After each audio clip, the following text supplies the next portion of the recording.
Bonjour à tous et bienvenue dans On se voit, un podcast positif et bienveillant fait pour tous ceux qui en ont un peu marre des applications de rencontres classiques. Je suis Maë Paris et 2 fois par semaine, je vous présente des profils de personnes dont le cœur est disponible. Si la voix de mon invité du jour vous séduit, rendez-vous à la fin de l'épisode. Chloé est notre invitée du jour. Bonjour. Elle est blonde, de taille plutôt moyenne. Elle a un très grand sourire. Tu portes un t-shirt avec un col carré, je ne sais plus comment on dit, comme dans... Bodinou. Bodinou. Elle est très souriante, plutôt naturelle, et tu portes une bague. Est-ce que tu es à l'aise avec cette description physique ? Blonde et de taille moyenne, je dirais même de taille un peu petite. Ouais. Mais j'aime bien ma taille, donc ça va. Combien tu mesures ? 1m60. Ah, ok. C'est vrai qu'en effet, t'es plutôt en dessous de la moyenne française, mais bon, c'est tout ce qui est petit et mignon, paraît-il. Est-ce qu'on te dit souvent que tu ressembles à quelqu'un ? Est-ce que tu as un sosie ? Alors, j'ai posé la question ce matin à mes collègues, parce que je savais qu'il y avait la question. Donc, ils m'ont dit Affida Turner. Pas du Jordan tout. Bardella, Ah, Morgan Freeman. Très bien. Donc non, absolument pas, j'ai pas de sosie. Ils ne sais n'ont pas fait du que tout. des blagues. Ok, Ouais. non, ouais, je peux réfléchir. Moi, t'as peut-être un désert des sœurs, les jumelles Olsen. Ah, c'est gentil, ça, elles sont Ouais, belles. un petit peu. Je pense que Merci. voilà, ça peut donner une idée, quoi. Ouais.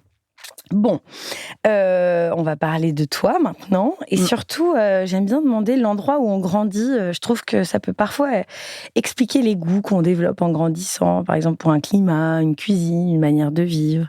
Où est-ce que toi, tu as grandi ? J'ai grandi en Normandie du CP à la terminale, ce qui faisait que j'allais prendre mes goûters au bord de la mer avec ma mère, ce qui était pas mal du tout. Une ville très agréable à grandir, Caen. Mais contente d'en partir à partir de la terminale. Ok, d'accord. Ouais, mais c'est plutôt chouette. Ouais. Et tu es partie à 18 ans et... Je suis partie à 18 ans, je suis allée faire ma classe préparatoire à Rennes, en Bretagne, où j'ai rencontré quasiment toutes mes amies. Et ensuite, école de commerce et Paris. D'accord. Ok, donc tu es normande. Je déteste. Tu détestes quoi ? J'en suis pas très fière, mais oui, en soi, j'ai une enfance normande, on va dire. Pourquoi t'es pas fière de la Normandie ? Je sais pas, c'est très bête à dire, mais j'ai toujours été élevée comme une future parisienne. D'accord. Mes parents venaient de Paris, ils nous ont fait grandir en Normandie, mais l'objectif à terme pour toutes les trois, c'était de rentrer à Paris. Ok. Et pourquoi Voilà. qu'est-ce que tu n'appréciais pas trop dans la vie là-bas du coup ?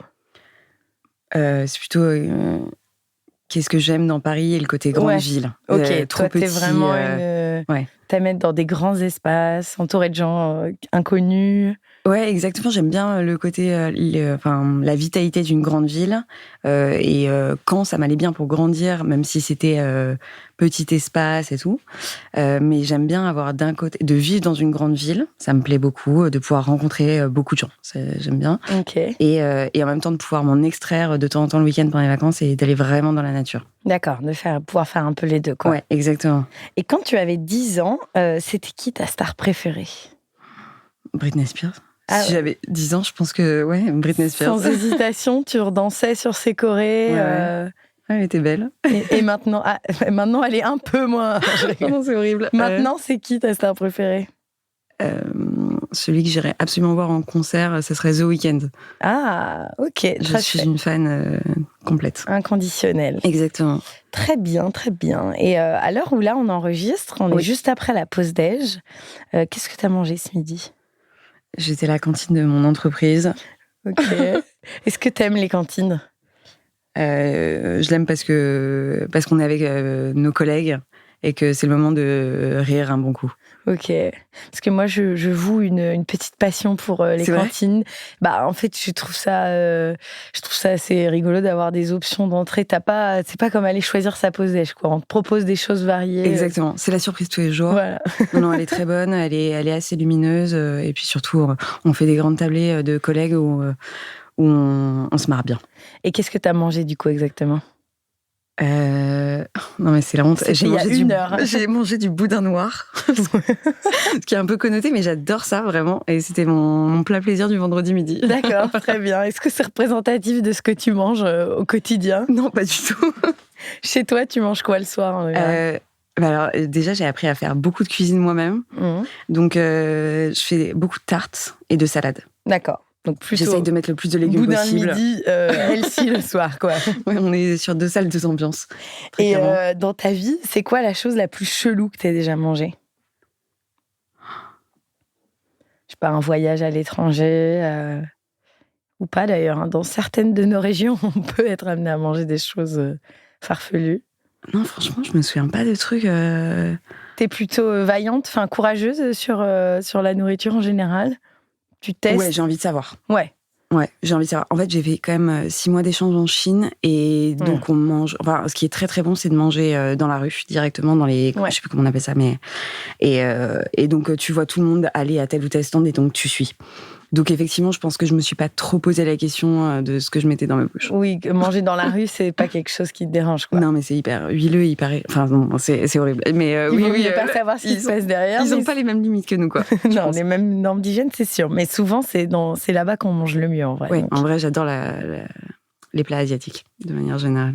Et en termes d'activité, dans ton audio de casting, enfin, dans ton audio qu'on te choisisse, tu nous parlais de bootcamp. Tu disais que c'était une activité que tu faisais beaucoup. Est-ce que tu peux m'en dire plus? En fait, j'ai toujours beaucoup couru, mais en fait, là, j'avais besoin de rééquilibrer avec d'autres sports parce que, en fait, la course à pied, ça tape quand même beaucoup et c'est assez violent pour le corps, même si. Alors que le bootcamp, pas du tout. Non, mais je sais pas. Enfin, il fallait que je rééquilibre. Et puis, surtout, la course à pied, c'est juste avec soi-même, alors que le bootcamp, en fait, t'as rendez-vous, t'as payé, donc en fait, il faut y aller. Donc, c'est pas mal du tout pour bien se préparer en amont, son agenda et tout. Et c'est quoi bootcamp? Parce que j'ai une vision, genre avec des traits de guerrière sur la joue. C'est les burpees. Okay. Tu te lèves, tu sautes, tu te mets en planche par terre, tu fais une espèce de pompe et tout. C'est mountain climbers. Ouais. Mais fait, c'est quoi la différence avec le CrossFit du coup? Franchement, je suis nulle à ça. Ah mais je pensais, alors pour moi, rien à voir. Pour moi, bootcamp, c'était genre on est tous déguisés un peu avec du motif militaire. Quand tu nous as dit que tu faisais du bootcamp, je croyais que tu faisais des week-ends à dormir dans la forêt de Fontainebleau. Non. Pour moi, c'est un... Non, mais peut-être que je raconte n'importe quoi, mais pour moi, c'est un type de sport en quelque sorte. Non, genre, où tu vas faire du cardio à fond. Et après, tu peux faire un espèce de mix avec abdos, ce genre de choses. Ok, très bien. Donc, tu es très sportive alors. Très sportive, j'oserais pas dire ça. Et on va dire que pour mon équilibre personnel, j'essaye de faire 3-4 séances par semaine, que ce soit de la course à pied ou du bootcamp. Et du coup, c'est quoi ton rapport au dépassement de soi? Tu as besoin de ça? Ça rythme tu le fais pour te dépasser ou je le fais pour passer 1 heure avec moi-même sans mon téléphone déjà. C'est à la fois pour un peu un petit côté physique mais être en communion avec son corps. Quand on travaille derrière un ordinateur, je trouve qu'on a 0 connexion avec son corps, quoi. Donc en fait, c'est important de se sentir. Donc en fait, c'est pour ça. Oui, c'est pas tant pour l'aspect compétition, ou c'est plus pour toi, c'est un rapport à toi. C'est moi-même. D'accord. Franchement, complètement. Et est-ce qu'il y a d'autres activités que tu pratiques qui définissent un peu qui tu es, tu penses? Je lis beaucoup. Quel type de livre tu lis? J'aime bien les romans un peu psychologiques où on décrit ce que la personne pense et quelle action elle va mener. Je suis pas du tout dans la description ou les voyages à l'étranger, c'est vraiment la vie quotidienne décryptée, on va dire plutôt. Ok, donc c'est plutôt du développement personnel ou du roman? Non, c'est des romans. Ok. Romans plutôt. Tu peux dis-nous une petite référence pour inciter nos auditeurs et auditrices à aller s'acheter un livre. Ma grande de Claire Castillon, par exemple. C'est un bon exemple de ce que j'aime bien. D'accord. Grand frère. J'ai oublié le nom, c'est Mavir Gurik, je crois, le nom de l'écrivain. Ok. Ça, c'est parfaitement ma came. C'est ta came de lecture. Ouais. Très bien. Et est-ce que tu peux prendre ton portable, du coup, sur une note un petit peu plus digitale, ouvre un clavier de SMS classique et dis-moi l'emoji qui ressort en premier, celui que tu utilises le plus. Est-ce que d'ores et déjà tu le sais? Ouais, c'est le smiley mort de rire. Ah, c'est-à-dire lequel? Parce qu'il y a 2 teams. Celui qui pleure vraiment? Ah oui, celui qui pleure de rire, ouais. Enfin, avec juste les 2 gouttes sur les côtés. Celui où il y a la tête sur le côté. Celui-là, il est vraiment crise de fouet. Ok, donc tu rigoles beaucoup. Ouais. C'est quoi ton rapport à ton portable et au groupe? T'échanges? Est-ce que tu as plusieurs groupes avec des potes avec qui vous racontez toujours votre journée ou... J'ai plusieurs groupes WhatsApp, effectivement. Mes collègues de bureau, parce que à force, ça devient une famille. Ma famille, évidemment. Mes amis de Rennes, pardon. Et mes sœurs et ma belle-sœur, évidemment. Ok, on n'a pas parlé de tes sœurs, il t'a dit, vous êtes 3 du coup? On est 3 sœurs et c'est un peu particulier. On est 3 sœurs, mais en fait, dans le groupe, il y a ma belle-sœur aussi. Ok. Donc la femme de ma sœur. D'accord. Parce qu'en fait, on a toutes quasiment le même âge, à 4 ans de différence près, et on a fait le premier confinement ensemble, et on est extrêmement proches, quoi. Okay. C'est mon groupe de sororité permanent. Génial, chouette. C'est bien d'être aussi bien entourée. Ouais. Et en parlant de moyens de communication, est-ce que toi, tu considères que tu es forte pour communiquer avec ton entourage de manière plus profonde, je veux dire, que écrire dans un groupe WhatsApp? Quand tu as quelque chose à dire, tu n'as pas de mal à leur dire? Je pense que j'ai un côté très spontané et assez enfantin où je vais dire les choses. J'apprends en grandissant à mettre un peu plus ces formes. Je pense que j'arriverai jamais à la perfection. Mais en quelque sorte, avec moi, on peut aussi savoir que je suis toujours hyper... Enfin, je suis pas fully brute, mais je suis assez transparente et honnête. Donc, et puis de toute façon, en fait, mon visage exprime absolument tout. Donc, s'il y a quelque chose qui va pas... qui te vexe, tu vas le dire. T'es pas du genre à rien dire. Non, je suis plutôt à dire assez rapidement, et j'ai appris de plus en plus à désamorcer directement quand il y avait quelque chose. Non, je suis plutôt bonne pour la communication, je crois. Ok. J'aime bien rencontrer les gens. Donc en fait, ça m'intéresse de leur poser plein de questions et d'être sûre de bien de pouvoir savoir interagir avec eux. Ouais, exactement. Et c'est quoi la musique que t'écoutes le plus en ce moment? Qu'est-ce que... Non, parce qu'en fait, c'est toujours la dernière musique de Spotify. Qu'est-ce que je regarde en parlant? Ah ouais. On va pas connaître. Non, ça s'appelle Use Somebody de Kings of Leon. Mais c'est une vieille musique, je crois. Ah, est-ce que c'est I used to know? Ah non, c'est encore autre chose. Parce que ça aussi, ça peut...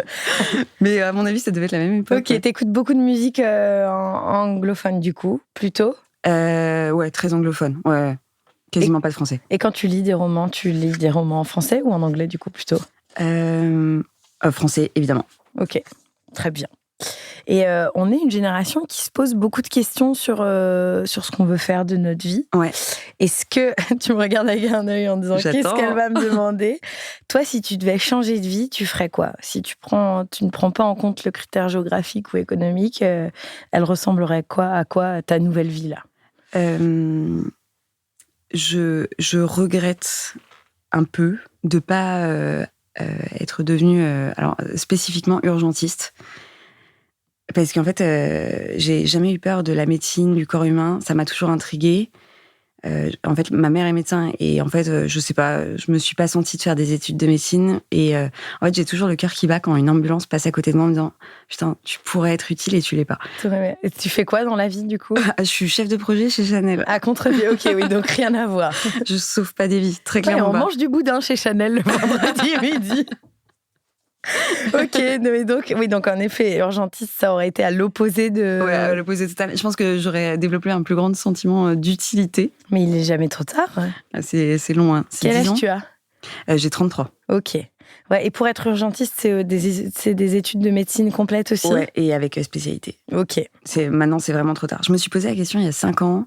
Bon, c'est comme ça, c'est pas grave. Je suis sûre que j'utiliserai cette compétence autrement. Tu pourrais trouver dans l'associatif ou autre chose. Exactement. Enfin, je commence par le regret, mais en soi, je suis hyper heureuse dans ma vie. Je suis heureuse le lundi matin quand je vais travailler. Vraiment.